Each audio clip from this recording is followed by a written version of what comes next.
One way to increase the disk space for an existing drive is to create a new volume and then mount that volume to an empty folder on the drive. Data is stored on the new storage space in that new volume, but it's accessible by browsing the folder on the original drive.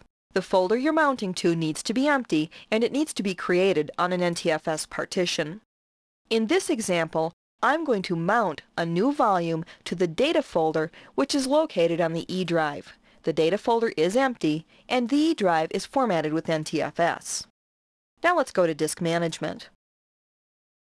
I want to mount the unallocated space on Disk 2 to that data folder. I'll right-click the unallocated space, select New Volume, and then click Next. I want to create a simple volume. I'll click Next. And now I need to specify the amount of space I want to use.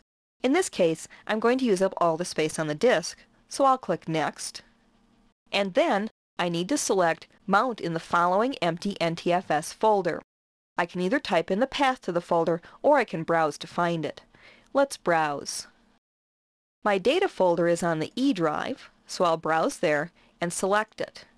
Now notice if you want to, you can create a new folder at this point if you don't already have an empty folder that you want to mount to. I'm going to select the data folder and then click OK. Then click Next. I want to use the NTFS file system, and I'll perform a quick format. Let's click Next and Finish.